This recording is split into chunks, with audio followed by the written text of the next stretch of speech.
The new Mantis X10 firearms performance system has all the goodness of the original, plus holster draw analysis and recoil analysis. It's a fantastic upgrade and I recommend it highly. Hey guys, welcome to Active Self-Protection Extra, and this is Mantis Dry Fire Monday, but today we're at the range, and you can certainly use your Mantis for this drill.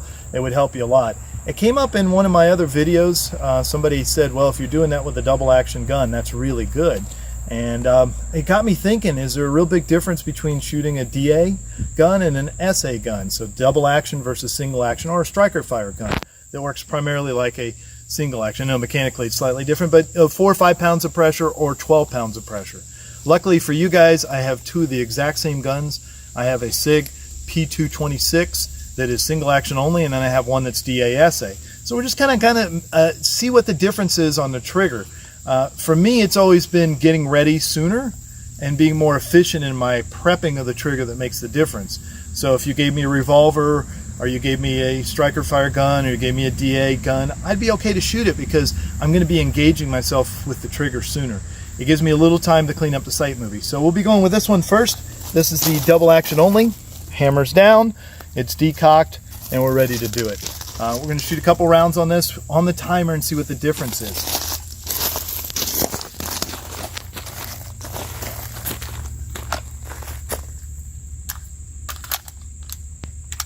Okay, gun's loaded up, running the timer. All right, everybody stand by.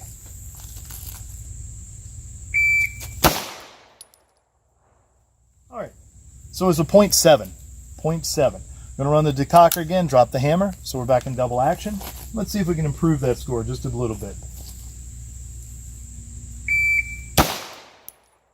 Well, it was 0.7 again. Let's see if we can do a little bit better than that.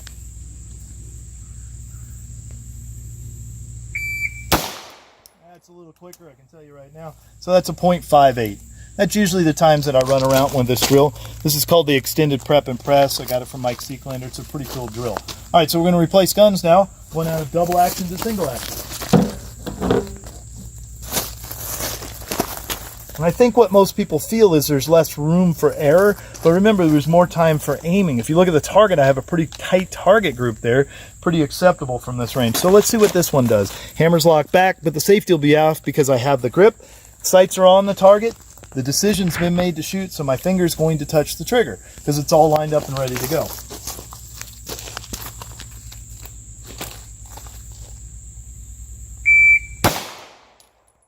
Okay, 0.6. 0.6. Let's work a little follow through this time, Brian.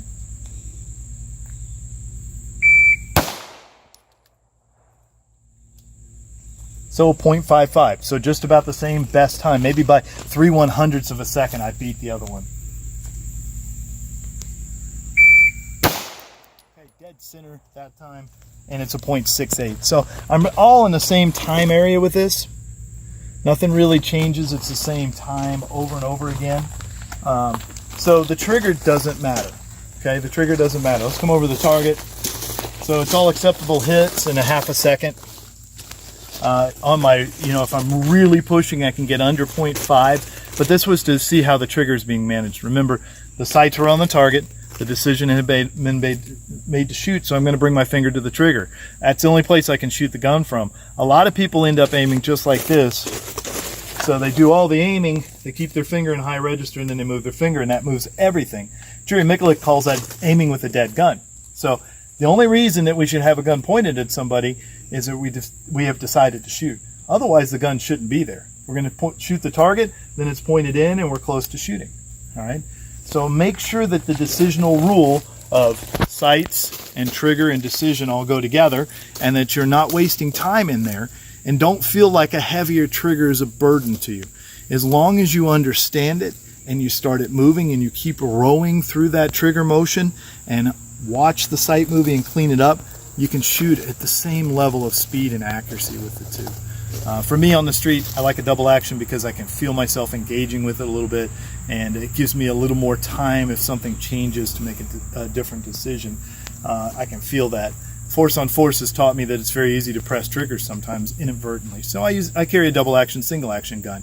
But as an instructor, I should be able to shoot whatever comes in class. So if you had a double action only, if you had a single action, if you have a striker fire gun, if you have a revolver, as an instructor, I should be good at it. So I hope this clarifies that a little bit, that maybe it doesn't matter as much. It might matter in accuracy, you know, if we had a little higher standard, but I shot dead through the center of that bullseye. I don't think we're going to see much of a difference between the two triggers with that.